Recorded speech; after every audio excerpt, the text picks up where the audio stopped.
तो solo levelling का second season आ चुका है और मैं इसे हिंदी में एक्सप्लेन करने वाला हूँ। जिसे भी नेक्स्ट एपिसोड देखना है वो कमेंट कर सकता है। एनिमे की शुरुआत में हम जिनवू को देखते हैं जो किसी क्वेस्ट को पूरा करके आया था और वो बहुत ही ज्यादा थका हुआ था। तभी उसके फोन पर जिना का कॉल आता है और वो उसको बोलती है कि उसके स्कूल में आज पेरेंट्स टीचर मीटिंग है जिसमें उसे आना होगा। जिनवू घड़ी में टाइम देखता है जहाँ पर दोपहर के 2 बज रहे थे। वो बहुत ही ज्यादा थका हुआ था, फिर भी वो जिना के स्कूल में जाने के लिए तैयार हो जाता है। जिनवू जब जिना के स्कूल में पहुंचता है तो जिना उसे देखकर बोलती है, क्या तुम सच में मेरे ही भाई हो? क्योंकि जिनवू बहुत ही ज्यादा हैंडसम लग रहा था। तो गाइस हमें एक छोटा सा रिकैप दिखाया जाता है जहाँ पर इस दुनिया में गेट स्क्वायर 10 साल से ज्यादा हो चुका है। जो गेट के अंदर मॉन्स्टर है और वो हंटर जिनकी पावर अवेकन हो चुकी है, उनकी लड़ाई अभी भी जारी है। हमें दिखाया जाता है कि जिनवू को पैसों की जरूरत है क्योंकि वो अपनी बीमार माँ और अपनी बहन को सपोर्ट करना चाहता है। जिनवू एक ई रैंक हंटर है और जब किसी की भी पावर एक बार अवेकन हो जाए तो वो और भी ज्यादा नहीं बढ़ सकती है। इसका मतलब है वो अपने आप को और भी ज्यादा अपग्रेड नहीं कर सकता है। पर डबल डंजन की रेड में जिनवू के पास सिस्टम की पावर आ जाती है जिससे वो अपनी स्किल को और भी ज्यादा बेहतर कर सकता है, साथ ही अपने आप को भी अपग्रेड कर सकता है। जिनवू ने बहुत ही ज्यादा लड़ाइयाँ लड़ी हैं और साथ ही अपनी स्किल्स को भी बेहतर किया है और साथ ही जिनवू को एक ऐसा क्योर मिलता है जिससे वो अपने बीमार माँ को ठीक कर सकता है। इसके बाद जिनवू को शैडो मोनार्क की पावर मिलती है जिससे वो शैडो की आर्मी को कंट्रोल कर सकता है। तो ये रिकैप यहाँ पर खत्म हो जाता है और हमें दोबारा से स्कूल का सीन दिखाया जाता है जहाँ पर जिनवू बोलता है, इसमें क्या अजीब लग रहा है, अब मैं स्पोर्ट ड्रेस पहन के थोड़ी तुम्हारे टीचर से मिलने आ सकता हूँ। हम देखते हैं कि बहुत सारी लड़कियां जिनवू को देखी जा रही थी क्योंकि जिनवू इतना अच्छा लग रहा था। जिना ये देखकर जिनवू को बोलती है, क्या तुम्हारी कोई गर्लफ्रेंड है? अगर नहीं है तो मैं तुम्हारे लिए किसी लड़की से बात कर सकती हूँ। यहाँ पर जिनवू को घंटा फर्क नहीं पड़ता और वो जिना के गाल खींचते उसको ले जाने लगता है और फिर वो टीचर से बात करने चला जाता है जहाँ पर जिना के टीचर बताती है कि जिना काफी अच्छा परफॉर्म कर रही है और उसने एग्जाम में काफी अच्छा स्कोर किया है। पर मेरा आपसे एक सवाल है, अगर आगे चलकर जिना की पावर अवेकन हो जाती है तो क्या आप उसको एज अ हंटर ज्वाइन करने देंगे? जिस पर जिनवू उसे मना कर देता है, पर इसके अलावा उसे जिनवू से एक और मदद चाहिए होती है क्योंकि जिनवू के पास हंटर का एक्सपीरियंस है। और हम दूसरे सीन में एक लड़की को देखते हैं जिसका नाम सोंगी होता है। जब जिनवू रेड मिशन कर रहा था तो उसकी टीम में हमें ये लड़की भी दिखाई गई थी। जिनवू उसे एक फोटो दिखाता है और बोलता है, क्या तुम इस लड़की को जानती हो?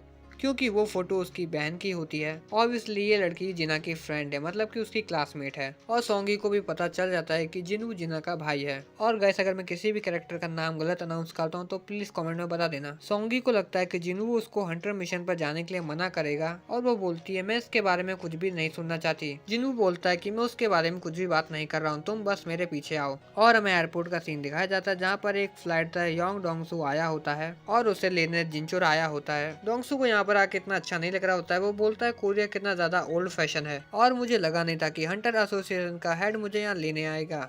यहाँ पर जिंचुल बोलता है कि जिस देश को तुमने धोखा दिया उसमें दोबारा आए हो बस उन 2 लोगों से मिलने के लिए। डोंगसू बोलता है, क्या मिलने के लिए? तुम अपने आप को इतना मासूम मत दिखाओ, तुम लोग सर्वेलेंस पार्टी में हो। क्या तुम लोगों को नहीं पता मैं यहाँ क्यों आया हूँ? ये सब कुछ एक डंजन के अंदर होगा। पहले वो ई रैंक हंटर, फिर बाद में वो डी रैंक हंटर। वो यहाँ पर जिनवू और सोंगी की बात कर रहा था और बोलता है कि मैं उन दोनों को मार डालूंगा, क्या तुम मुझे रोक सकते हो अपनी स्किल के साथ? और हमें दूसरे सीन में हंटर्स का हेडक्वार्टर दिखाया जाता है जहाँ पर चॉय जॉन इन गोगुनी को अपने थर्ड ग्रेड मिशन के बारे में बताता है जो कि जेजो आइलैंड पे हुई थी। वो बताता है कि यहाँ पर एक बहुत ही ज्यादा खतरनाक चीज सामने आई है। वो बताता है जो इस आइलैंड पे आंट्स थी अब उनके पास विंग्स भी आ चुके हैं, मतलब कि अब वो उड़ना सीख रहे हैं। वो बताता है बस खुशी की बात इतनी है कि वो ज्यादा लंबे समय तक उड़ नहीं सकते हैं, पर बस ये थोड़ी समय तक के लिए है। हमें पता है कि वो उड़ के मेन सिटी तक भी आ सकते हैं और यहाँ पर आके तबाही मचा सकते हैं, इसलिए उनके पास इतना टाइम नहीं है। इसलिए चॉय गोगुनी को बोलता है, अरेंजमेंट करके इस मैटर के ऊपर इन्वेस्टिगेशन करो। दूसरी तरफ हमें यहाँ पर सी गेट का सीन दिखाया जाता है। यहाँ पर जिनवू सोंग को लेकर आया होता है और वो उसे आंग और योंग से मिलवाता है। जिनवू ने आंग से एक हेल्प मांगी होती है कि उसे एक मिशन में अलाउ करे जो कि व्हाइट टाइगर गिल्ड ने ऑर्गेनाइज करवाया होता है। ये मिशन इसलिए बनवाया गया है ताकि नए मेंबर्स और नए हंटर्स की स्किल चेक कर सके, इसीलिए ये लोग एक सी रैंक गेट के अंदर आए हैं। जिनवू सोंगी को इसलिए लाया होता है ताकि वो उसे दिखा सके एक हंटर होना कितना मुश्किल भरा काम है। और एक हमें बंदा दिखाया जाता है जो ए रैंक का होता है और उसका नाम किमचुल होता है जो कि व्हाइट टाइगर गिल्ड का एक मेंबर होता है, साथ ही काफी अच्छा एक अटैकर भी होता है। पर यहाँ पर आके किमचुल का मूड पूरा खराब हो जाता है ये देख करके यहाँ पर इतने लो रैंक के हंटर क्या कर रहे हैं। तो आन यहाँ पर इस स्ट्राइक टीम के बारे में बताता है कि इस टीम में एक ए रैंक का हंटर है, 5 बी रैंक के हंटर है और 2 सी रैंक के हंटर है और 2 ई रैंक के हंटर है जो जिनवू और सोंगी होते हैं। तो टोटल 10 मेंबर मेंबर हो जाते हैं और जिन्हों अपने मन में सोचता है इस टीम में तो काफी ज्यादा अच्छे हंटर है और साथ ही काफी ज्यादा ताकतवर भी है। जिन्हों सोंगी को ये दिखाने लाया था कि हंटर्स के मिशन कितने ज्यादा खतरनाक होते हैं, पर इस टीम को तो देखकर लगता है ये मिशन काफी आसानी से खत्म हो जाएगा। उसको लगता है कि उसका पूरा प्लान चौपट हो चुका है और आन यहाँ जिन्हों के पास आता है और कहता है क्या तुम इस मिशन में अपनी इन्वायरमेंट थोड़ी कम कर सकते हो, क्योंकि नए हंटर्स को भी सीखने का मौका मिलना चाहिए। जिन्हों ठीक है बोलकर गेट के अंदर चला जाता है, पर वो गेट अचानक से बदल जाता है और लाल रंग का हो जाता है और ये चीज जिन्हों ने पहले नोटिस कर ली थी, इसलिए वो सॉन्ग का हाथ पकड़ के वहाँ से जाने लगता है। पर उनके बाहर निकलने से पहले ही वो गेट पूरी तरह से सील हो जाता है, जिससे अब वो लोग बाहर नहीं जा सकते। पर लेकिन जिन्हों का फेस थोड़ा सा बाहर था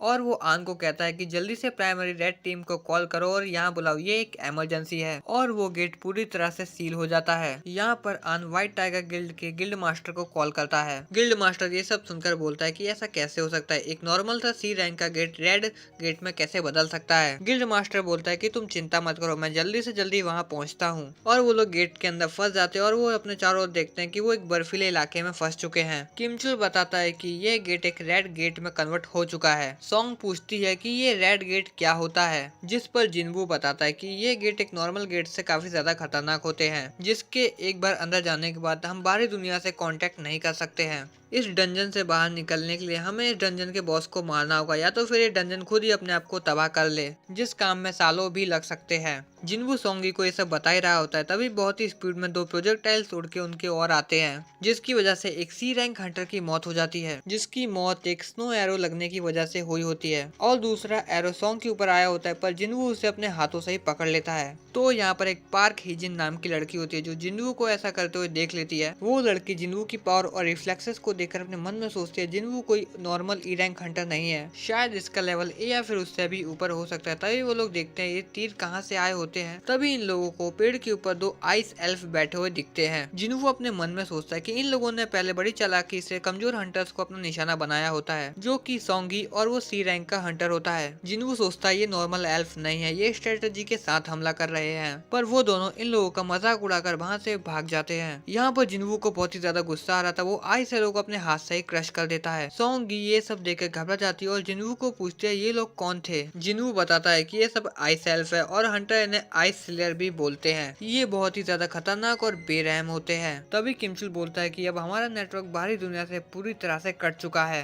और ये सी रैंक का गेट एक बी रैंक के गेट में भी कन्वर्ट हो चुका है और खतरा काफी ज्यादा बढ़ चुका है, इसलिए अब मैं सभी को लीड नहीं कर सकता हूँ। तो हमें दो ग्रुप बनाने होंगे, अगर हम इधर ही खड़े रहते हैं तो हम जम के मर जाएंगे, नहीं तो वो एल्फ हमें मार देंगे। जिंचिल बोलता है जो भी मेरे साथ चलेगा मैं उसे जिंदा रखूंगा और वो बस ताकतवर लोगों को ही अपने साथ रख लेता है। वो बोलता है कि जो भी सी रैंक से नीचे है वो मेरे साथ नहीं चल सकता है, क्योंकि वो उन लोगों को अपने ऊपर एक बोझ समझ रहा था। और वो बोलता है कि यहाँ का एक दिन बाहरी दुनिया के 1 घंटे के बराबर होता है, तो इसलिए हमें इस काम में काफी ज्यादा वक्त लग सकता है। और बोलता है कि बॉस को हराने के लिए मुझे कमजोर लोगों की जरूरत नहीं है, और ये बोल के वहाँ से जाने लगता है। पर उसके जाने से पहले पार्क हिजिन जिंचुल से पूछती है क्या मैं इन लोगों की टीम को ज्वाइन कर सकती हूँ, जिस पर जिंचुल बोलता है हाँ ये तुम्हारी मर्जी है। जिंचुल अपने मन में बोलता है क्या इस लड़के को इन लोगों के ऊपर दया आ रही है, पर ये लड़की एक नंबर की बेवकूफ है। हिजिन जिन्वू के पास आती है और कहती है लगता है किमचुल ने उस आइस एरो को नोटिस नहीं किया है और मुझे लगता है कि तुम कोई एक ही रैंक हंटर नहीं हो। जिन्वू इसे इग्नोर मारता है और जिंचुल कहता है कि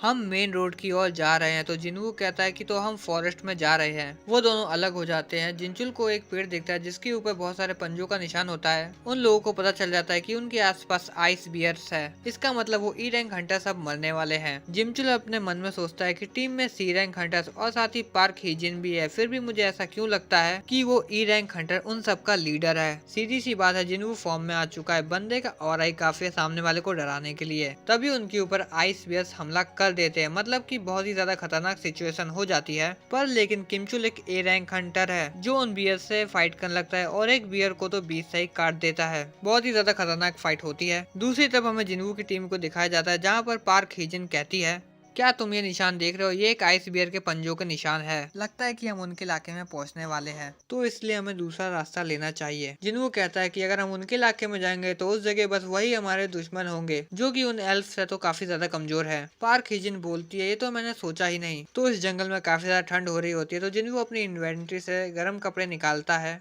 और वो सब लोग ये देखकर हैरान हो जाते हैं कि इतना हाई लेवल का स्टाफ इस बंदे के पास कैसे आया। सोंगी पूछती है कि असलियत में तुम हो कौन। जिनवू बोलता है कि मैं वो हूँ जो तुम्हें इस जगह लाया हूँ और मैं अब तुम्हें प्रोटेक्ट करूंगा और तुम्हें यहाँ से बाहर ले जाऊंगा। बस इसके बदले में तुम मुझसे कोई भी सवाल मत पूछना और हाँ, तुम दोनों भी मुझसे ना कुछ पूछना ना कुछ मांगना। तभी उनके पीछे से एक बहुत ही बड़ा आइस बियर आ जाता है और जिनवू अपना टाइटल चेंज करके वुल्फ असैसिन रख देता है और लड़ना शुरू कर देता है। और हमें दूसरे सीन में व्हाइट टाइगर गिल्ड के गिल्ड मास्टर को दिखाया जाता है और वो यहाँ पर आके देखता है कि गेट पूरी तरह से सील हो चुका है। पर वो बोलता है चलो अच्छी बात है, उस टीम के अंदर एक ए रैंक हंटर और भी ज्यादा हंटर है और वो शायद इस डंजन से बाहर निकल आए और बस ये सब मिस्टर किमचुल के ऊपर डिपेंड करता है। और तभी उसके पीछे खड़ा बंदा उसको बताता है कि उस टीम के अलावा और 2 बंदे उनके साथ गए हैं जो कि जिनवू और सोंगी होते हैं। गिल्ड मास्टर उनकी रैंक पूछता है और दूसरा बंदा बताता है कि वो एक ई रैंक हंटर है, पर ऐसा लगता है कि वो अवेकन हुआ है। तभी वहाँ पर एक गाड़ी आती है जिसके अंदर डोंगसू होता है। तभी वो कार में से बाहर निकल के बोलता है कि व्हाइट टाइगर गिल्ड का गिल्ड मास्टर यहाँ पर क्या कर रहा है, क्या यहाँ पर कोई ए रैंक का गेट आ गया है। तभी गिल्ड मास्टर कहता है होंग डोंगसू, तुम यहाँ पर क्या कर रहे हो, तुम्हें तो अभी इस समय अमेरिका में होना चाहिए ना।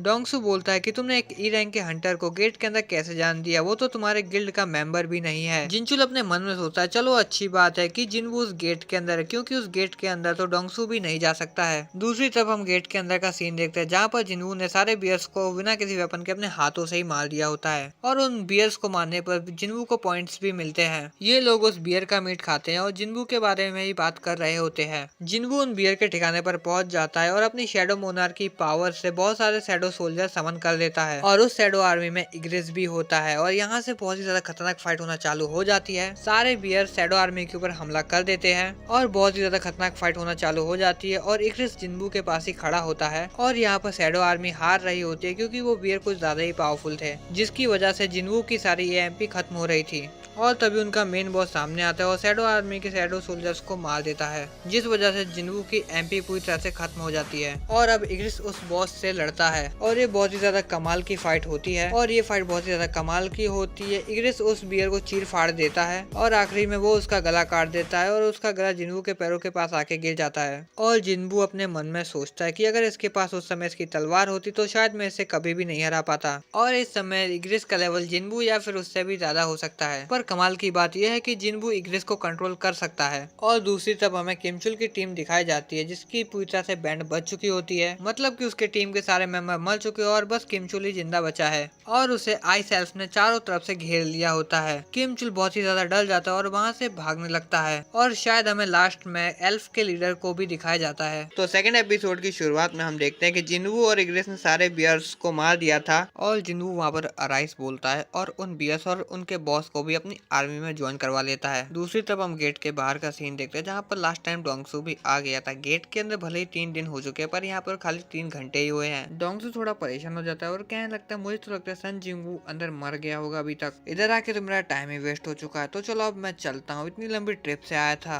पर एक सेकंड रुको, सन जिंगू तो तुम्हारे गिल्ड का ही नहीं है, तो तुम्हारी असोल्ट टीम के साथ गेट के अंदर कैसे गया। ये सुनकर तो आंख के पसीने छूट जाते हैं और वो कहता है कि सन जिंगू मेरा दोस्त है, उसको एक सी लेवल के गेट के अंदर जानता है इसलिए मैंने उसकी मदद की। तो ये सुनकर डोंगसू कहता है तो अच्छा ऐसी बात है और ये बोलकर वहाँ से जान लगता है, पर लेकिन वो बहुत ही स्पीड में आकर आन का गला पकड़ लेता है। डोंगसू बोलता है तुम्हें क्या लगा मैं तुम्हें ऐसा कुछ बोलूंगा, तुम क्या साजिश कर रहे हो मेरे खिलाफ, मुझे पता है कि तुम्हें नई नई चीजें आजमाना पसंद है। तभी वेग साइड से आ जाता है और डोंगसू का हाथ पकड़ लेता है और कहता है कि हाँ डोंगसू तुम इसे छोड़ दो। वेग पूरी तरह से ट्रांसफॉर्म हो जाता है, उसके पूरे व्हाइट बाल हो जाते हैं। डोंगसू बोलता है क्या तुम मुझे ऑर्डर दे रहे हो, एक छोटे शहर का गिल्ड मास्टर, क्या कहना चाहते हो तुम। दोनों ही अपना बहुत ही खतरनाक ऑर्डर रिलीज करते हैं और लड़ने वाले होते हैं। तभी आन अपने मन में सोचता है कि इधर 2 एस रैंक हंटर है और इन दोनों की लड़ाई होने वाली है, तो अब क्या होगा, और ये दोनों एक दूसरे के ऊपर हमला कर देते हैं। तभी हमें दूसरी ओर जंगल का सीन दिखाया जाता है। तो गैस आपको याद होगा कि लास्ट टाइम खाली किमचुल ही जिंदा बचा होता क्योंकि वो वहां से भाग गया था। वो जंगल से बाहर निकलता है तो उसे बहुत सारे आइस बियर मरे हुए दिखते हैं और वो बोलता है क्या उन ई रैंक हंटरों ने इन आइस बियर्स को मारा है, ऐसा हो ही नहीं सकता। उसे ऐसा लगता है कि आसपास कहीं पर आइस एल्फ है और ये सोचकर वो भागने लगता है और हमें बाहर का सीन दिखाया जाता है जहाँ पर उन दोनों के बीच में जिनचुल आ जाता है और बहुत ही ज्यादा कमाल लग रहा होता है, पर वो कहता है ऐसी कोई बात नहीं, अगर तुम लोगों ने अपनी पावर को होल्ड बैक नहीं किया होता तो मेरे दोनों हाथ टूट जाते हैं। तो यहाँ पर जिनचुल बोलता है कि मुझे नहीं पता तुम्हारा शक किसके ऊपर है, पर लेकिन 2 महीने पहले मैंने सन जिंगवू की पावर लेवल चेक किया था, वो एक ई रैंक का ही हंटर है। और जहाँ तक बात है होंग डोंगसुंग की, उसको एक मैजिक बीस्ट ने मारा था। तो डोंगसू बोलता है तो ऐसा भी तो हो सकता है ना कि उसे मिस्टर यू ने मारा हो। जिनचुल पूछता है कि तुम सन जिंगवू के पीछे क्यों पड़े हो। डोंगसू बोलता है तो सिर्फ एक बहाना है मारने का, और सीधी सी बात है वो इतना वेट नहीं कर सकते, इसलिए वो वहाँ से चला जाता है। और हमें अंदर का सीन दिखाया जाता है जहाँ पर ये लोग तो आग वाग जला के पूरे पिकनिक के मूड में होते हैं। किमचुल ये देख के कहता है कि ये कमजोर बंदे अभी तक जिंदा कैसे हैं, इनके पास खाना है, पानी है और आग भी है। और ये देख के वो बहुत ही ज्यादा गुस्सा हो जाता है और कहता है कि कौन है वो गधा जिसने ये सब छुपा के रखा था। खाना और हथियार की कमी से काफी ज्यादा परेशानी आई, जिससे काफी लोग मारे गए। और वो वहाँ पर आने लगता है और कहता है कि मैं बस 3 तक गिनूंगा, बता दो वो कौन था जिसने ये सब छुपाया, वरना तुम सब मारे जाओगे। और उसे पता चल जाता है कि पार्क हिजिन को ये सब पहले से ही पता हुआ था, इसलिए वो इस टीम में ज्वाइन हुई थी। वो उन लोग पास हमला करने आने ही वाला होता है, तभी उसे पता चल जाता है कि इन सब के पीछे सन जिंगवू का हाथ है। तभी पीछे जिंगवू आता है, उसे बहुत ज्यादा पावरफुल किक मारता है, जिससे वो बहुत ही ज्यादा दूर जाके गिरता है और कहता है कि बेवकूफ कहीं कि तुम ही एक रीजन हो अपने टीममेट्स को मरवाने के, और तुम हमारे लिए भी एक खतरा बन चुके हो। तो चलो अब सामने आ जाओ, तुम्हें क्या लगता है तुम अपनी इतनी स्ट्रॉन्ग प्रेजेंस को छुपा सकते हो। और तब हम तभी देखते हैं कि सामने आइस एल्फ आ चुके होते हैं, जिन्हें जिन्हों ने पहले ही सेंस कर लिया होता है। और हम देखते हैं कि उन एल्फ के बीच में उनका बॉस भी होता है, जो कह रहा था इस कचरे में चलो कुछ तो काम की चीज है। और हम देखते हैं कि उन एल्फ की कुछ अलग ही लैंग्वेज होती है जो जिन्वू को समझ आ रही होती है। जिन्वू ये चीज नोटिस नहीं करता है कि उसे एल्फ की लैंग्वेज समझ में आ रही है। तो पार्क हिजिन उससे पूछती है क्या तुम्हें इनकी लैंग्वेज समझ में आ रही है, जिस पर वो बॉस बोलता है क्या बात है तुम्हें हमारी लैंग्वेज आती है। जिन्वू पहले खुद कंफ्यूज था कि उनको इसकी लैंग्वेज कैसे समझ में आ रही है, पर लेकिन उसे जब पता चलता है कि उसके पास सिस्टम की पावर होने से उसे इनकी लैंग्वेज समझ में आ रही है, तो उनका बॉस कहता है कि इस बंदे ने तुम्हें पहले देखा था, और ये बताता है कि उन इंसानों के बीच एक एक्सपर्ट भी है जिससे एक कॉम्पिटिशन करना चाहता है। पर जिन्वू पलक झपकते ही उस बंदे की गर्दन को अलग कर देता है, और ये देख के वो बॉस बहुत ज्यादा इम्प्रेस होता है। और जिन्वू उस बॉस के ऊपर भी हमला करता है, पर लेकिन वो बॉस भी उसके हमले को रोक लेता है। और वो कहता है कि साफ साफ दिख रहा है कि तुम एक इंसान नहीं हो, तो तुम इन इंसानों के साथ क्यों घूम रहे हो। जिन्वू बोलता है आखिर तुम क्या बोल रहे हो, जिस पर वो बॉस बताता है कि हमें इंसानों को देखने के बाद एक आवाज आती है उन्हें मारने की, पर लेकिन तुम्हें देखने के बाद ऐसी कोई भी आवाज नहीं आ रही है। तो ऐसा करते एक डील कर लेते हैं, जिस पर जिन्वू सोचता है क्या एक आवाज, कहीं ऐसा तो नहीं मैं एक प्लेयर हूँ इसलिए सब ये हो रहा है। वो बॉस कहता है कि हमें लड़ने की कोई जरूरत नहीं है, बस तुम्हारे पीछे जितने भी इंसान है हमें सौंप दो, इसके बदले में हम तुम्हारी जान नहीं लेंगे। जिन्वू पूछता है आखिर तुम हो कौन और इंसानों से क्यों लड़ते हो। तभी वहाँ पर एक ग्लिच होता है और ये टाइम वापस रिपीट होता है, और वो बॉस अपनी बातें वापस रिपीट करता है, जिस पर जिन्वू सोचता है आखिर ये हो क्या रहा है। जिन्वू उसे डील के लिए मना कर देता है, जिस पर वो बॉस बोलता है अच्छा तो तुम हमारे दुश्मन बनना चाहते हो, पर देख लो तुम हमारी आर्मी के सामने कम पड़ोगे। तो फाइनली जिन्वू अपनी शैडो मोनार्क की एबिलिटी को यूज करते हुए अपने शैडो सोल्जर्स को समन करता है, और इन लोगों के बीच में बैटल चालू हो जाती है, और ये बहुत ज्यादा खतरनाक बैटल होती है। और ये तीनों इंसान यहाँ पर ज्यादा कुछ कर नहीं सकते हैं, तो इसलिए लोग भागना चालू कर देते हैं, और इनके ऊपर कुछ आई सेल्फ हमला करने वाले होते हैं, पर जिन्वू उन्हें पहले ही मार देता है। जिन्वू उस बॉस को बताता है कि इन शैडो सोल्जर्स को मारा नहीं जा सकता है, पर इनको चलाने के लिए एमपी की जरूरत होती है, जो कि लगातार कम हो रही है, क्योंकि ये बॉस जिन्वू और इग्रेस दोनों से ज्यादा पावरफुल है। तो तुम समझ सकते हो ये बॉस कितना ज्यादा पावरफुल है, जिसका नाम बारोका होता है, और वो जिन्वू से उसका नाम पूछता है, और इन दोनों के बीच थोड़ी बातचीत होती है, और बातचीत खत्म होने के बाद ये लोग सीरियस फाइट करते हैं, और ये इन दोनों के बीच में बहुत ही ज्यादा खतरनाक फाइट चालू हो जाती है। जिन्वू के स्किल्स पावर लेवल बहुत ज्यादा खतरनाक होते हैं, और उस बॉस को भी लड़ने में काफी ज्यादा मजा आ रहा होता है। तभी वहाँ पर मेजिस आते हैं और उस बॉस के ऊपर बहुत ही बड़ा मीटियोर समन कर देते हैं, और हमें किमचुल को दिखाया जाता है जो बोलता है कि मुझे लास्ट टाइम जिन्वू की आवाज सुनाई दी थी। तभी उसे समझ आ जाता है कि लास्ट टाइम जिन्वू ने उसके ऊपर हमला करके उसके बेहोश कर दिया था। उसे बहुत ही ज्यादा गुस्सा आता है, वो तलवार उठा के उसकी तरफ हमला करने जाता है। आगे की तरफ से बारू का हमला करने आ रहा होता है, और पीछे की तरफ से किमचुल। तभी वहाँ पर बहुत सारी बर्फ आ जाती है, जिसके अंदर से एक अलग ही सोल्जर निकलता है। हमें यहाँ पर एक छोटा सा रिकैप दिखाया जाता है, जहाँ पर जिन्वू को पहले से ही पता था कि किमचुल उसके ऊपर हमला करने वाला है। तभी वहाँ पर इग्रेस आ जाता है, और अपनी स्वॉर्ड की मदद से वहाँ पर बहुत सारी आइस को उड़ा देता है, और वो तुरंत ही किमचुल के ऊपर हमला कर देता है। किमचुल को पता चल जाता है कि जिन्वू को पहले से ही पता है कि वो उसके ऊपर हमला करने वाला है। किमचुल के मरते ही जिन्वू अराइस बोलता है, जिससे वो उसकी शैडो आर्मी में ज्वाइन हो जाता है। किमचुल एक ए रैंक हंटर था, और उसके डीमन बनने के बाद और भी ज्यादा पावरफुल हो जाता है, और वो तुरंत ही बारूका के ऊपर हमला कर देता है। बारूका भी ये देख के शॉक हो जाता है, क्योंकि किमचुल का ऑरा बहुत ही ज्यादा स्ट्रॉन्ग था, और जिन्वू किमचुल का नाम आयरन रखता है। तो यहाँ पर बारूका वर्सेस आयरन की फाइट चालू हो जाती है। यहाँ पर बारूका काफी ज्यादा अच्छा लड़ रहा होता है, और आयरन भी उसको काफी अच्छी टक्कर दे रहा होता है, पर बारूका स्पीड में आयरन से काफी ज्यादा तेज होता है। और हम एक पेड़ के पीछे उन तीन लोगों को छुपा हुआ देखते हैं, जहाँ पर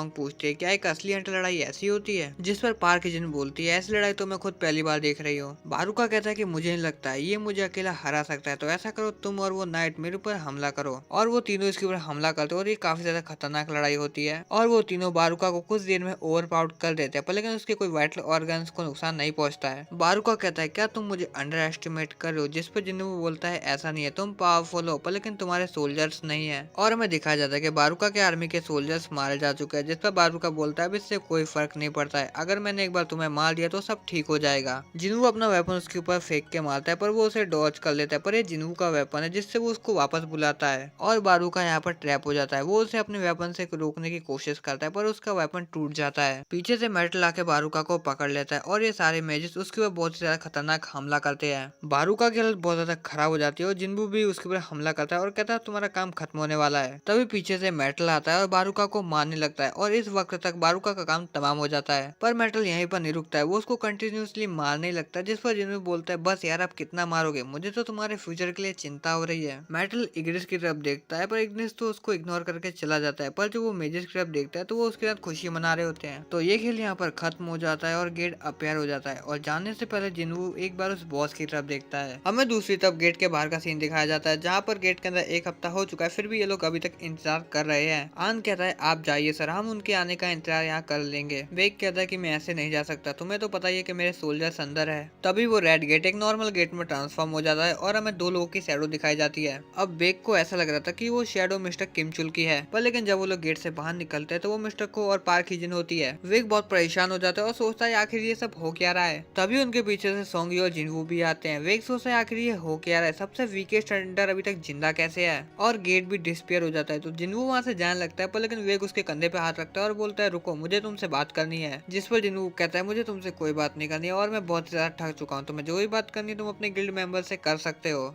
वेग सोचता है ये कोई रिक्वेस्ट नहीं, ये एक ऑर्डर था। वो थोड़ा गुस्सा होता है और दोबारा जिनवू के कंधे पर हाथ रखता है और कहता है कि इस मामले में हमारे 6 सोल्जर गायब है और मैं यहाँ का इंचार्ज हूँ, तो मुझे तुमसे पूछताछ करनी पड़ेगी। जिनवू पीछे पलटता है और कहता है हाँ तुम्हारी बात तो सही है, पर लेकिन मैंने तुम्हारे गिल्ड के 2 मेंबर्स की जान बचाई था, तुम्हें नहीं लगता तुम्हें मुझे पहले शुक्रिया बोलना चाहिए। वेग शांत हो जाता है और कहता है कि मुझे माफ कर देना और मेरे गिल्ड के मेंबर्स की जान बचाने के लिए तुम्हारा शुक्रिया। तो जिनवू यहाँ से चला जाता है और वेग पार्क एजेंट से पूछता है आखिर इस बंदे का सीन क्या है, जिस पर पार्क एजेंट बोलती है वो तो मुझे भी नहीं पता, बॉस को आने के बाद से इसका मूड ऑफ है। वेग मिस्टर आन से कहता है कि इस बंदे को हमारे गिल्ड में लेकर आना। दूसरी तरफ में जिनवू को दिखाया जाता है जो सॉन्ग को उसके घर छोड़ने आया था और सॉन्ग इससे काफी ज्यादा इम्प्रेस हो जाती है और जिनवू को उसके नाम से बुलाती है।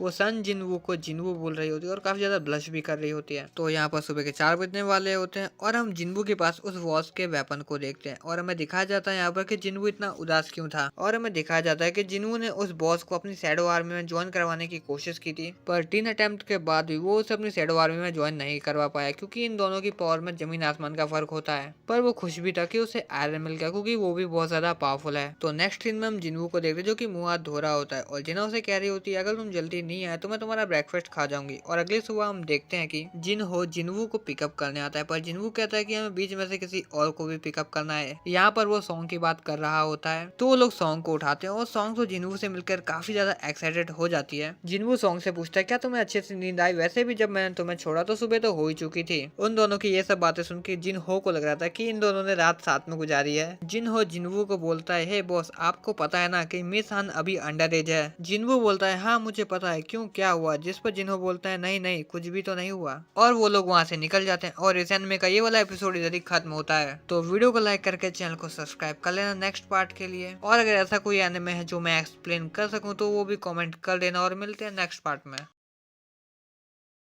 तो ये है सोलो लेवलिंग का तीसरा एपिसोड। तो एपिसोड की शुरुआत में हम देखते हैं कि जिन्हू अपनी शैडो मोनार की पावर से सभी मॉन्स्टर को हरा रहा होता है। ये सब देखकर जिन्हू काफी ज्यादा हैरान हो जाता है और जिन्हू से पूछता है आखिर ये सब आए कहाँ से हैं, जिस पर जिन्हू कहता है तुम्हें पता नहीं है पर ये सब मेरी स्किल का हिस्सा है। फिर जिन्हू उन लोगों को मारने के लिए भेज देता है। ये देखकर जिन्हू काफी ज्यादा इमोशनल हो जाता है और कहता है कि कुछ काम तो मेरे लिए छोड़ दो। तभी एक सोल्जर आता है और उसे स्टोन देता है। दूसरे सीन में हम एक टूटी हुई शिप को देखते हैं जहाँ पर एक बंदा बहुत ज्यादा घबराया हुआ बैठा था एक दूसरे बंदे से। वो बंदा कहता है कि तुम घबराओ मत, मैंने बस तुम्हारे दोस्तों को बेहोश किया है, मारा नहीं है। जो अपना घबराया हुआ बंदा था वो इससे इंग्लिश में बात कर रहा होता है, पर इस बंदे को कुछ भी समझ में नहीं आ रहा था। तो अपना ये वाला बंदा भी अपनी टूटी फूटी इंग्लिश का यूज करता है और कहता है कि मैं भी तुम्हारी तरह एक इंसान हूँ और घर जाना चाहता हूँ। दूसरे सीन में हम जिनहू और जिनवू को देखते हैं जो कि एक रेस्टोरेंट में आए होते हैं पार्टी करने के लिए। जिनवू कहता है कि 19 रेट्स क्लियर हो चुकी है जैसे ही हमारी डील में था, तो अब आगे क्या करना है। जिस पर जिनहू कहता है पहले मुझे रिटर्न टेस्ट पास करना होगा, उसके बाद मुझे गिल्ड मास्टर का लाइसेंस मिल जाएगा, उसके बाद मैं अपने फादर से नेगोशिएशन चालू कर दूंगा। जो सुनकर जिनहू कहता है कि मेरे कुछ प्लान है, तो थोड़े दिनों तक मैं तुमसे नहीं मिलूंगा। और यहाँ पर जिनहू काफी ज्यादा ड्रिंक कर चुका होता है, तो वो जिनहू से कहता है अगर तुम्हें ऐसा लगता है कि मैं तुम्हारे लिए एक सरदर्द हूँ तो तुम मुझे कह सकते हो, मैं आगे से तुम्हें परेशान नहीं करूंगा। पर क्या तुम्हें पता है मेरा भी एक भाई है जो मुझसे 10 साल बड़ा है, पर मेरा ही भाई मुझे पसंद नहीं करता है, जिससे हमारे बीच में इतनी बनती नहीं है। और वहीं पर तुम्हें देख लो, तुमने मेरी जान भी बचाई और मेरी इतनी ज्यादा मदद भी करी, काश तुम मेरे बड़े भाई होते। जिस पर जिनहू कहता है अगर ऐसा है तो मैं आज से तुम्हारा बड़ा भाई हूँ। जो सुनकर जिनहू काफी ज्यादा इमोशनल हो जाता है और फिर वो दोनों दबाकर पार्टी करते हैं। दूसरे सीन में हम उसी बंदे को देखते हैं जिसको कैप्चर करके रख लिया होता है और उसको पकड़ने वाले बंदे बाहर खड़े बात कर रहे होते हैं कि आखिर ये बंदा है कहाँ से। जिस पर वो दूसरा बंदा बताता है कि इसने बोला है कि एक फॉरेन का हंटर है जो 10 साल से किसी गेट के अंदर फंसा हुआ था, पर इसे एक एग्जिट पॉइंट मिला जिससे डायरेक्ट अमेरिका में आ गया। क्योंकि इसे इंग्लिश बोलना नहीं आती है तो हमने एक ऐसे बंदे को बुलाया है जो इससे बात कर सके। जिस पर वो दूसरा बंदा बोलता है तो ऐसा भी तो हो सकता है ये एक ह्यूमनाइट या फिर एक मैजिक बीस्ट भी हो सकता है ना, इसीलिए हमने एक एस रैंक हंटर को बुलाया है। और हम देखते हैं कि वो एस रैंक हंटर और कोई डोंगसू होता है जो प्लेन से वापस अमेरिका आ रहा होता है उस बंदे से बातचीत करने। वो बंदा पूछता है आखिर इस बंदे का नाम क्या है, जिसपे वो दूसरा बंदा बताता है इस बंदे का नाम है वोंग संग। दूसरी तरफ हमें सुबह का सीन दिखाया जाता है जहाँ पर जिनवू जिना से बोल रहा होता है कि मैं कुछ दिनों के लिए बाहर जा रहा हूँ। जिना बोलती है अब तुम काफी ज्यादा बिजी रहने लगे हो, आखिर तुम किसके साथ जा रहे हो। जिस पर जिनवू कहता है मैंने बताया तो था मैं एक दोस्त के साथ जा रहा हूँ। जिस पर जिना कहती है मुझे भी मिलना है तुम्हारे उस दोस्त से।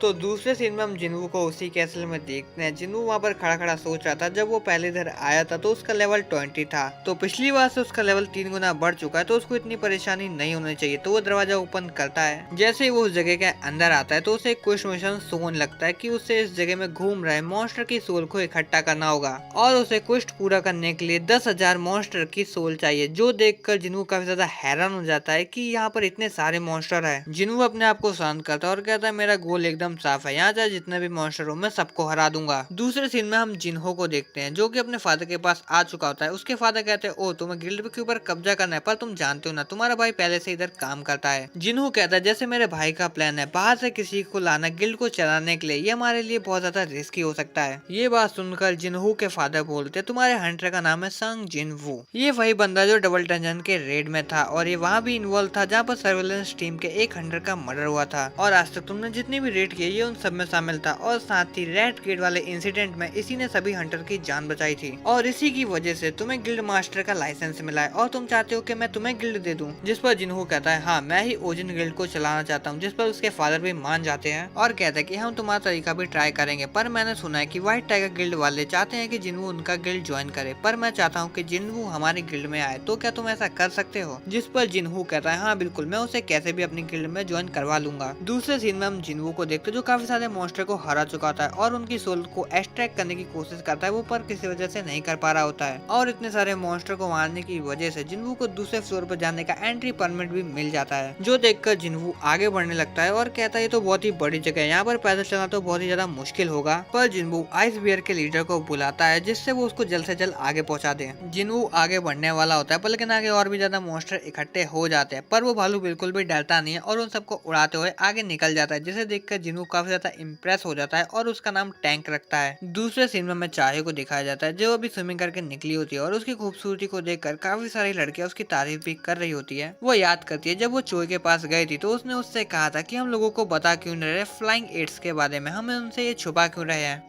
चोई कहता है कि ऐसे ऑर्डर एसोसिएशन के हैं, अगर वैसे भी हम लोगों को बता देंगे तो वो काफी ज्यादा परेशान हो जाएंगे और डरने लगेंगे। चिंता मत करो, हमें बस अपनी ताकत बढ़ाने पर ध्यान देना है और अपने गिल्ड को बड़ा बनाना है, हमारी बस यही ड्यूटी है। दूसरी तरफ हमें दोबारा से जिन्हो को दिखाया जाता है जो कि काफी ज्यादा मॉन्स्टर को मार चुका होता है और वो कहता है कि जब मुझे इसकी की मिली थी तब मुझे लगा था कि ये एक एस रैंक का हंटर है, पर इनकी ताकत देख के लगता है कि ये एक बी रैंक का डंजन है, पर लेकिन इसमें काफी ज्यादा फ्लोर है और आगे चलते चलते काफी ज्यादा पावरफुल मॉन्स्टर से भी सामना हो सकता है और इनको मारने के के बाद ही मुझे आगे जाने का मौका मिलेगा। और जिन्वू अब बोल रहा होता है कि मैंने काफी ज्यादा अच्छी प्रोग्रेस की है, अगर एक कैसल भी उस टावर की तरह है तो इसमें भी 100 फ्लोर होंगे और जब तक मैं उस 100वें फ्लोर पे पहुंचूंगा तो काफी ज्यादा ताकतवर हो जाऊंगा। पर पता नहीं मेरे ये सप्लाईज कब तक चलते रहेंगे। और जिन्ना से भी मैंने वादा किया कि मैं जल्दी लौटूंगा और इस सेफ बैटल को करने में काफी ज्यादा टाइम भी लग रहा है। और देखते ही देखते जिन्वू ने 10,000 डीमन की सोल को इकट्ठा कर लिया होता है। और ऐसा करते करते जिन्वू आगे बढ़ता है और उसे एक बॉस दिखता है जिसके पास उसकी आर्मी भी होती है। ये देखकर जिन्वू अपनी भी आर्मी को बाहर निकाल लेता है और देखता है कि ये बॉस सच में बहुत ही ज्यादा ताकतवर है। दूसरे सीन में मूसी हंटर को देखते हैं जो कि आहन को बता रही होती है कि जिन्वू घर पे नहीं है। उसकी बहन ने बताया कि वो किस दुनिया के लिए बाहर गया है। आहन कहता है कि उसने अच्छे से इन्वेस्टिगेशन की है, ना ही जिन्वू किसी रेड में शामिल हुआ है, ना ही वो देश छोड़कर बाहर गया है, पर उसकी लास्ट लोकेशन शहर के बीचों बीच दिखाई दी थी। ये सुनकर वो लड़की हैरान हो जाती है और कहती है ये सब तुम्हें कैसे पता। आहन कहता है ये तो मेरी जॉब का एक हिस्सा है। दूसरे सीन में हम जिन्वू को देखते हैं जो कि अपनी आर्मी से कह रहा होता है कि उस बॉस को मैं हराऊंगा और बाकी सब तुम लोग देख लेना। और वो लोग भी वैसा ही करते हैं और इन लोगों के बीच में काफी ज्यादा खतरनाक फाइट चालू हो जाती है। और गाइस अगर तुम्हें इसकी वीडियो क्लिप्स देखनी है तो तुम मेरे टेलीग्राम चैनल पर जाकर देख सकते हो। और जिन्वू यहाँ पर कह रहा होता है कि मेरे पास काफी ज्यादा पॉइंट है जिससे मैं काफी ज्यादा सोल्जर को समन कर सकता हूँ और उन्हें मेंटेन रखने में मेरे पास बहुत ही ज्यादा मैजिकल पावर है। पर सवाल ये उठता है क्या ये बंदा अपनी जगह से उठ भी सकता है। जिन्वू ये सब सोच रहा होता है कि वो बॉस बहुत ही स्पीड में आता है और जिन्वू के ऊपर हमला कर देता है। जिन्वू उस हमले को डॉज कर लेता है और बहुत ज्यादा गुस्से में आ जाता है और कहता है ये तुम क्या कर रहे हो। जिन्वू उस बॉस को एक पंच मारता है जिससे वो उड़ के बहुत ही ज्यादा दूर गिरता है और इस पावर को देख के जिन्वू खुद भी हैरान हो जाता है। अपनी इस पावर को देख के जिन्वू खुद भी हैरान हो जाता है और कहता है क्या मैंने सच में अपनी इतनी ज्यादा पावर का यूज कर लिया। वो बॉस उठता है और जिन्वू की तरफ बहुत ही स्पीड में बढ़ने लगता है। जिन्वू ये देख के थोड़ा घबरा जाता है। जिन्वू आयरन से उसकी शील्ड मांगता है और उस बॉस के हमले से बच जाता है। वो बॉस जिन्वू के ऊपर लगातार काफी ज्यादा हमले कर रहा होता है और जिन्वू को उसके हमले को रोकने में काफी मुश्किल हो रही होती है। जिन्वू को एक मौका चाहिए होता है उस बॉस के ऊपर हमला करने के लिए। जैसे ही वो मौका उसे मिलता है वो कूद कर उसके ऊपर हमला करने के लिए चला जाता है, पर लेकिन वो बॉस उसे देख लेता है और वो बॉस जिन्वू के ऊपर काउंटर अटैक करता है जिसे जिन्वू काफी मुश्किल से डॉज कर लेता है और सोच रहा होता है क्या ये मेरे मूव्स को पहले ही पढ़ रहा है। जिन्वू अपने मन में कुछ सोचता है और फिर वहाँ से भागने लगता है। ये देखकर वो बॉस भी उसका पीछा करने लगता है। उस बॉस का पूरा ध्यान जिन्वू के ऊपर होता है जिससे वो एक बिल्डिंग में टकरा जाता है और जिन्वू को यही मौका चाहिए होता है उस बॉस के ऊपर हमला करने के लिए। वो उसके ऊपर एक काउंटर अटैक करता है और उसको आधा काट देता है। उस बॉस को हराने के बाद जिन्वू को काफी सारे पॉइंट भी मिलते हैं और उसे मिलता है वर्ल्ड ट्री फ्रेगमेंट। अगले सीन में हम देखते हैं कि संग के पास डोंगसू पहुंच जाता है और कहता है कि ये लोग बोल रहे हैं तुम एक मैजिक बीस्ट हो जो बात कर सकते हो। जो सुनकर संग कहता है अगर तुम्हें ऐसा लगता है तो मैं प्रूफ के तौर पर अपना डीएनए टेस्ट भी करवा सकता हूँ। डोंगसू बोलता है कि शांत हो जाओ, मैं तुम्हारी आवाज नहीं सुनना चाहता हूँ। वैसे भी मुझे बहुत ज्यादा गुस्सा हो रहा है क्योंकि तुमने मेरा पूरा मजा किरकिरा कर दिया। डोंगसू वो रिपोर्ट पढ़ने लगता है। तभी संग बोलता है क्या मैं तुमसे एक सवाल पूछ सकता हूँ। डोंगसू बोलता है कि तुम चुप रहो, पर संग उससे बोलता है ह्यूमंस को कितना पता चला है गेट्स और उनके अंदर होने वाले मैजिक बीस्ट के बारे में। डोंगसू थोड़ा कंफ्यूज हो जाता है और कहता है कि तुम आखिर कहना क्या चाहते हो। तो अब संग कहता है डंजन मैजिक बीस्ट और गेट्स ये तो कुछ भी नहीं है उस आफत के सामने जो अल्टीमेट तबाही ला सकती है। मैं उसके बारे में ज्यादा कुछ तो जानता नहीं हूँ पर उसे रोकना चाहता हूँ। ये बात सुनकर डोंगसू बोलता है कि तुम अपनी बकवास बंद करो, इस दुनिया के अंदर कितने सारे हंटर्स हैं, अगर वो एक साथ आ गए तो किसी भी चीज को रोक सकते हैं। जिस पर सांग कहता है कि नंबर्स काम नहीं आने वाले हैं, हमारे हंटर्स को डिवाइड करके हमारे खिलाफ यूज किया जाएगा। डोंगसू उसकी रिपोर्ट देकर बोलता है ये तो बहुत ही अजीब है, तुम्हारा एक नाम है, एक बीबी है और 2 बच्चे हैं, क्या तुम्हें अपने बच्चों का नाम भी याद है। जिस पर सांग बोलता है हाँ मेरे बेटे का नाम है सांग जिनवू। तो गाइस तुम लोग यहाँ तक समझ ही गए होंगे ये जिनवू का बाप है। सांग डोंगसू से बोलता है तुम मुझे इस तरह घूर क्यों रहे हो। जिस पर डोंगसू बोलता है मैं तुम्हारी किसी भी बात का जवाब तो नहीं दूंगा पर इतना बता सकता हूँ कि तुम्हारा बेटा अभी तक मर चुका है और अगर तुम्हें उससे मिलना है तो मरने के लिए तैयार हो जाओ। और डोंगसू सांग से लड़ने के लिए रेडी हो जाता है। सांग भी यहाँ डोंगसू से लड़ने के लिए एकदम रेडी हो जाता है। और दूसरे सीन में हम जिनवू की आर्मी को देखते हैं, वो सभी फ्लोर्स को आराम से क्लियर करते ऊपर जा रहे होते हैं और जिनवू अपने मन में सोचता है कि आज की फाइट मेरे लिए बहुत ही ज्यादा इजी रही।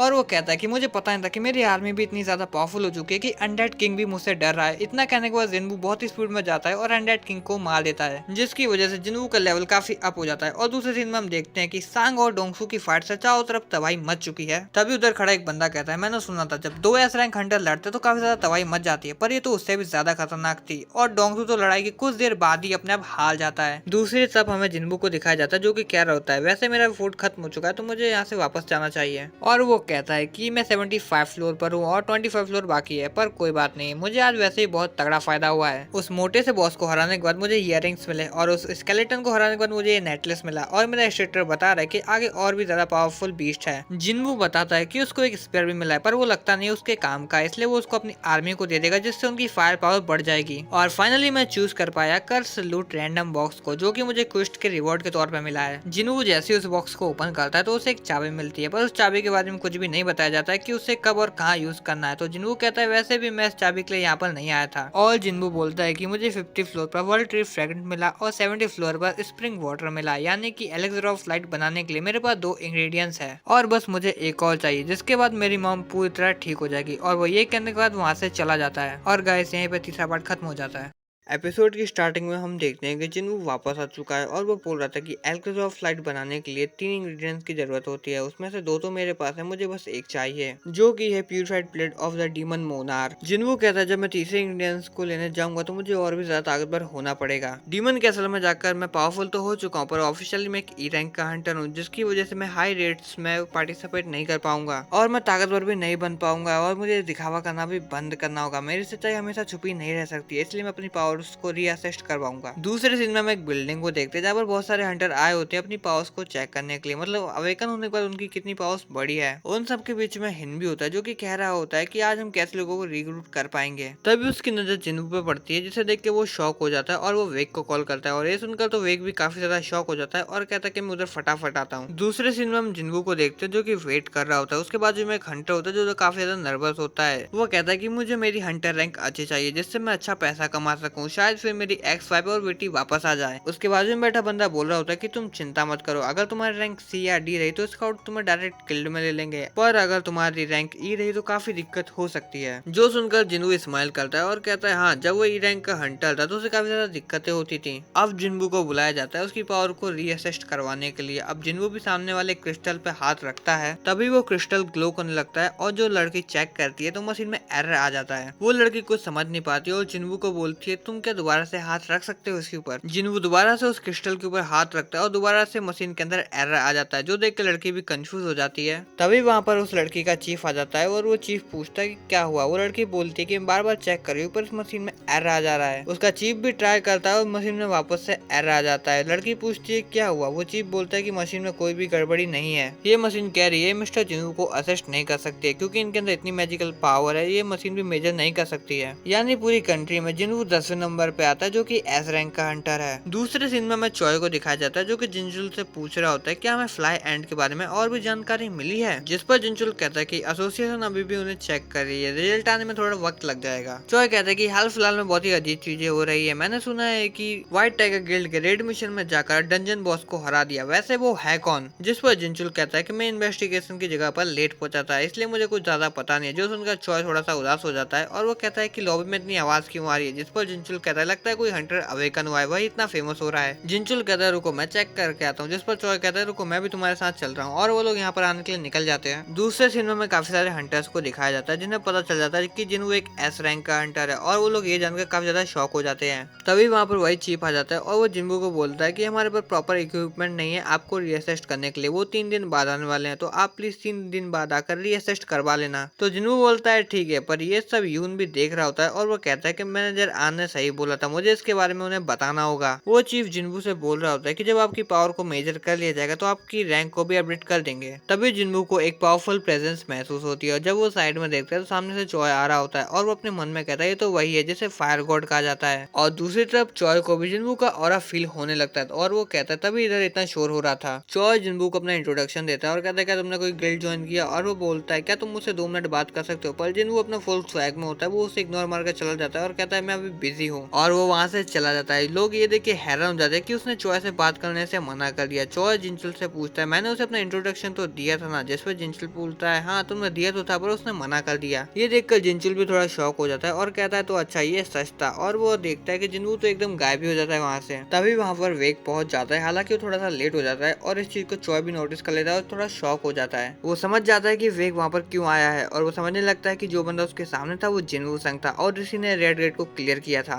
और हम देखते हैं कि वेग को भी चॉय के बारे में पता चल जाता है, पर लेकिन चॉय तो उसे इग्नोर मार के चला जाता है और ये देखकर वेग समझ जाता है कि उसे जिन्वू के बारे में पता लग गया है। ये तो बड़ी दिक्कत की बात है। दूसरे सीन में हम जिन्वू को देखते हैं जो अपनी मॉम के पास बैठा होता है और कह रहा होता है कि ऐसा लग रहा है कि मेरी मॉम अभी उठ के मेरा नाम पुकारेंगी, बस थोड़ी समय की बात है फिर आप पूरी तरह ठीक हो जाओगी मॉम। जिन्वू जैसे ही बाहर निकलता है तो उसे साइड में खड़ा जिंचुल दिखता है जो उससे कह रहा होता है अभी तक मेरी आंखें धोखा खा रही थी। सर्वेलेंट टीम का काम होता है कि हंटर पे नजर रखना और जो भी उस लॉ को ब्रेक करे उसे पनिशमेंट देना। जिनवू कहता है क्या तुम मेरे ऊपर सर्वेलेंस करने आए हो। जिनचुल कहता है कि सर्वेलेंस टीम एक ऐसा ग्रुप है जो हंटर से जुड़े मामलों को हैंडल करता है, पर जब बात एस रैंक से डील करने की आती है तो हम भी पावरलेस होते हैं। जिनचुल कहता है कि तुमसे तो मिलने कोई और आया है और हमें दिखाया जाता है कि जिनवू से मिलने गो आए हैं जो कि हंटर एसोसिएशन के चेयरमैन है, जो देखकर तो जिनवू भी काफी हैरान हो जाता है। दूसरे सीन में हम उन तीनों को एक साथ बैठा हुआ देखते हैं और गो कह रहा होता है फर्स्ट ऑफ ऑल तुम्हें कांग्रेचुलेशन एस रैंक के लिए, अब तुम्हारी रैंक एस है तो अब हम तुम्हारे जैसे पर्सन के साथ कॉन्टेक्ट बना सकते हैं। अब वो कहता है कि हमारी रीच इतनी ज्यादा है फिर भी हमारे पास स्किल सेंटर की कमी है, इसीलिए हम बड़े गिल्ड के साथ कंप्लीट नहीं कर सकते हैं जैसे कि पेमेंट वगैरह और फेम। जिनचुल भी हमारे टॉप हंटर में से है और इसकी रैंक ए है। गो कहता है चलो मैं सीधा पॉइंट पे जाता हूँ, मैं इतना चाहता हूँ कि तुम हमें ज्वाइन करो और मैं तुम्हें एसोसिएशन के अंदर एक अच्छी सी पोस्ट दिलाऊंगा। जो सुनकर जिनवू शॉक हो जाता है और कहता है तुम इतना सब क्यों कर रहे हो, जिस पर गो बताता है कि नेशन के ग्रेटेस्ट एडवोकेट गवर्नमेंट नहीं है बल्कि वो हंटर्स है जो लोगों को मैजिक बीस्ट से बचाते हैं, जिनके कोर 5 टॉप गिल्ड्स है, पर लेकिन अगर तुम इनमें से किसी में भी शामिल हो तो बैलेंस बिगड़ जाएगा और जो एसोसिएशन है वो इनसे अलग काम करती है, वो एक छठी पावर की तरह है। जो सुनकर जिनवू कहता है तो अच्छा तुम इसीलिए मुझे ज्वाइन करवाना चाहते हो। गो कहता है इस जॉब के लिए तुम्हारे पास ताकत भी है तो तुम्हारा क्या सोचना है इसमें। जो सुनकर जिनवू बोलता है ये तो काफी ज्यादा अच्छा ऑफर है, अगर मैंने इन्हें ज्वाइन किया तो मेरा करियर भी अच्छा रहेगा और मुझे नहीं लगता गो से बड़ी किसी की रीच है, और वो खुद भी एक कमाल के हंटर है। वो पहले एस रैंक हंटर है जो इस कंट्री के अंदर अवेकन हुए थे, उनकी बॉडी को देख के लगता ही नहीं कि इनकी एज 80 से भी ज्यादा है। रिटायर होने के बावजूद इनकी मैजिकल पावर बहुत ही ज्यादा है और अगर मैंने इनका ऑफर एक्सेप्ट कर लिया तो मेरी जिंदगी पूरी तरह बदल जाएगी। जिनवू थोड़ा सोचता है और कहता है नहीं मैं आपके ऑफर को मना करता हूँ। जो सुनकर गो सोचता है लगता है जिनवू को पैसों से प्यार हो चुका है, पर जिनवू बोलता है कि मुझे मैजिक बीस्ट से लड़ना है, मेरी जगह डंजन के अंदर है। ये सुनकर तो वो काफी ज्यादा हैरान हो जाते हैं और कहते हैं मैं जिनवू की आंखों में देखकर बता सकता हूँ कि ये झूठ नहीं बोल रहा है, और वो काफी ज्यादा एक्साइटेड हो जाते हैं और कहते हैं मैंने इतने सालों में कभी भी ऐसी सेंसेशन फील नहीं करी, और वो कहते हैं अगर मैं 10 साल यंगर और होता तो मैं जिनवू के साथ मिलकर लड़ सकता। इसके बाद जिनवू कहता है कि मेरी बहन मेरा घर पे इंतजार कर रही है तो मुझे यहाँ से जानना चाहिए। तो गो कहता है ठीक है मैं तुम्हें ज्यादा फोर्स नहीं करूंगा। इसके बाद जिनवू वहाँ से चला जाता है। गो कहता है कि मैं एक ऐसा कमाल का पसंद था कि मुझे एक एस रैंक के हीलर भी मना नहीं कर सकते थे, और वो जिनचुल से कहता है आज मेरी जितनी भी मीटिंग है सबको कैंसिल कर दो, मैं आज इस फीलिंग को पूरा एंजॉय करना चाहता हूँ। और वो जिनचुल से पूछता है क्या तुम मेरे साथ ड्रिंक करना चाहोगे, जिस पर जिनचुल बोलता है अगर आपको कोई दिक्कत नहीं है। तो गो बोलता है मुझे कोई परेशानी नहीं है। गो सोचता है जिनवू भी क्या ड्रिंक करता होगा, और जिनवू यहाँ पर सोच रहा होता है कि जो एसोसिएशन है वो सी या डी रैंक के गेट को ही हैंडल करता है, पर लेकिन मुझे अपना लेवल जल्दी से जल्दी अप करना है जिससे मैं अपनी मॉम को ठीक कर सकूं। दूसरे सीन में मैं डोंगसू को दिखाया जाता है जिसकी हालत काफी ज्यादा खराब होती है, और जैसे ही उसको होश आता है तो वो देखता है कि उसके पास वो डिप्यूटी चीफ खड़े हुए हैं। वो चीफ डोंगसू से पूछता है क्या वोंगसंग सच में एक मैजिकल बीस्ट है, जिस पर डोंगसू बोलता है तो तुम्हें वो कहाँ से इंसान लग रहा है, मेरे लिए तो वो एक मैजिकल बीस्ट है। वो चीफ वहाँ से जान लगता है और जान से पहले डोंगसू को बोलता है जब तुम डिस्चार्ज हो जाओ तो एक बार कमांड सेंटर पे आ जाना। डोंगसू पूछता है कि अभी वोंगसंग कहाँ पर है, जिसपे वो चीफ बताता है कि कमांड सेंटर से ढूंढ रहा है, पर लगता नहीं कि उसे ढूंढ पाएगा क्योंकि उसने तुम्हें जो हरा दिया है, और ये बोलकर वो वहाँ से जान लगता है। ये सुनकर डोंगसू को बहुत ज्यादा गुस्सा आता है और वो याद करने लगता है कि डोंगसू और वोंग की फाइट के अंदर वोंग ने उसकी बहुत ही ज्यादा बुरी हालत कर दी थी और उससे कहा था कि मेरी फैमिली से दूर रहना वरना तुम्हारी मौत भी तुम्हें बचा नहीं पाएगी। ये सोचकर डोंगसू बहुत ही ज्यादा गुस्सा हो रहा होता है और कहता है कि उसने मुझे धमकी दी थी ना, पर मुझे पता है वो बंदा कहाँ गया है, मुझे बस अपने गियर्स की जरूरत है और आर्टिफैक्ट की, उसको कुचलने के लिए। अगले सीन में जिनवू हमें बता रहा होता है कि आर्टिफैक्ट्स क्या होते हैं। वो हमें बताता है जो आर्टिफैक्ट्स होते हैं वो मैन मेड रेलिक्स होते हैं। हंटर्स की दुनिया में जो आर्टिफैक्ट्स होते हैं वो हाई लेवल के गियर्स होते हैं जिन्हें बड़ा सा बड़ा मेज भी नहीं बना सकता है। अगर तुम्हें आर्टिफैक्ट्स चाहिए तो तुम्हें ऑनलाइन ऑप्शन में खरीदना पड़ेगा, और जिनवू भी इन्हें देख रहा होता है और कह रहा होता है ये कितने ज्यादा महंगे हैं। और जिनवू कहता है कि मेरे सारे आर्टिफैक्ट्स कमाल के हो जिससे मैं डीमन कैसल को पूरी तरह खत्म कर सकूं। पर जिनवू कहता है यहाँ तो कुछ काम का मिल ही नहीं रहा है, और फिर वो देखता है कि उसके पास एक स्पीयर ऑफ एवरेस्ट है जिसको वो ट्रांसफर कर सकता है और साथ ही बेच भी सकता है। और जिनवू ये भी देखता है जो ज्यादातर बेस्ट गियर वो सर्कुलेशन ऑफर में 20 से 30% परफॉर्मेंस इंक्रीज करते हैं, पर लेकिन जिनवू के पास जो स्पीयर है वो मैजिकल डैमेज को डबल कर सकता है। इसका मतलब है ये इसे हाई रेट पर बेच सकता है, पर लेकिन उसने अगर ऐसा किया तो लोग ये सोचने लग जाएंगे कि इतना कमाल का स्पीयर ई रैंक के पास आया कहाँ से। लोग जरूर ढूंढने की कोशिश करेंगे कि ये स्पीयर आया कहाँ से, पर लेकिन अगर रिकॉर्ड्स में ये लिखा होगा कि मैं एक ए रैंक के गेट में गया हूँ तो मैं बहाने के तौर पर इसे यूज कर सकता हूँ, पर मैं एक ई रैंक के गेट में नहीं जा सकता हूँ। तभी जिनवू देखता है कि एक माइनिंग टीम उसे रिक्रूट कर रही होती है ए रैंक के गेट के लिए, और इस जॉब को कोई भी रैंक का पर्सन ले सकता है, बस वो फिजिकली फिट होना चाहिए। दूसरे सीन में हम गो को देख रहे होते हैं जो जिनवू का 4 साल पहले का डाटा देख रहे होते हैं। जिनवू की पहले वाली फोटो को देख के गो बोलता है तो बच्चे की तरह लग रहा है। गो कहता है तो कमाल की बात है, इतने समय तक जिनवू ने इतनी सारी रेट्स को हैंडल कर रखा था। जिनचुल कहता है हाँ वो अपनी मॉम के इटरनल स्लीप बीमारी के ट्रीटमेंट के लिए पेमेंट करता था, साथ ही अपनी बहन के ट्यूशन फीस के लिए भी। ये सुनकर गो कहता है कि आजकल के यंग लोगों में ऐसे डिवोशन नहीं होते हैं। उसके बाद जिनचुल कहता है है कि रिकॉर्ड्स में जिनवू ने रेड गेट हंटर टीम्स को भी ज्वाइन किया है। गो कहता है इतना सब होने के बाद भी जिनवू एक बोनस के चारे में फंस गया। जिनचुल कहता है कि रिपोर्ट्स की माने तो वो उनकी माइनिंग टीम को ज्वाइन कर रहा है। ये सुनकर गो हैरान हो जाता है और कहता है सच में जिनवू अनप्रेडिक्टेबल है। अगले सीन में हम देखते हैं कि जिनवू उसी माइनिंग वाली जॉब पर आ जाता है जहाँ पर जिनवू अपनी रैंक ए बताता है और जो उसका बॉस होता है वो कहता है यहाँ पर काफी सारे लोग हैं तो तुम ज्यादा हार्ड वर्क मत करना, रिलैक्स करना। ये बोलकर वो वहाँ से चला जाता है और जिनवू कहता है कि जो ज्यादातर हाई लेवल्स के डंजन होते हैं उनकी ज्यादातर डिमांड हाई डिग्री वाले स्पेशलाइजेशन होते हैं। और वो कहता है कि जो स्ट्रैक टीम होती है वो मैजिकल बीस्ट से लड़ती है और जो माइनिंग टीम होती है वो जाके डंजन के माना क्रिस्टल को कलेक्ट करती है और जो कलेक्शन टीम होती है वो बीस्ट की डेड बॉडी को कलेक्ट करती है। दूसरी तरफ हमें डंजन के अंदर का सीन दिखाया जाता है जहाँ पर चोय अपनी टीम के साथ रेडी होता है। चोय सभी लोगों को पीछे हटने के लिए बोलता है और अपने फायर मैजिक का यूज करता है जिससे वो सभी मॉन्स्टर को एक ही बार में मार देता है। उन सभी मॉन्स्टर के मरने के बाद चोय उन लोगों को आगे आकर शील्ड लगाने के लिए कहता है और वो लोग भी बिल्कुल वैसा ही करते हैं और जो चोय का हमला होता है वापस उन्हीं की तरफ आ रहा होता है पर लेकिन शील्ड की वजह से वो लोग बच जाते हैं। चोय कहता है कि मैंने डेड बॉडीज को ज्यादा जलाने की कोशिश नहीं करी है और वो लोग डंजन के और भी अंदर बढ़ने लगते हैं। जो चोय है वो चाहे से कहने लगता है कि तुम्हारी नाक बहुत सेंसिटिव है इसलिए ज्यादा किसी चीज को स्मेल मत करना, तो चाहे भी ऐसा करती है और अपनी नाक को ढक लेती है। अगले सीन में हम देखते हैं कि वो लोग अपना काम खत्म करके वापस आ रहे होते हैं जिसे देखकर जिनवू कहता है इन्होंने डंजन बॉस के अलावा इतनी जल्दी सभी मॉन्स्टर को मार दिया। जिनवू चोय को देख के कहता है कल मैंने उसे देखकर सेंस कर लिया था वो बहुत ही ज्यादा पावरफुल है पर लेकिन गेट के अंदर से सभी लोग बिना चोट खाए बाहर आए, मतलब ये सच में ज्यादा पावरफुल है। और जिनवू चाहे को भी नोटिस कर लेता है गेट से बाहर आते हुए और वो कहता है कि ये तो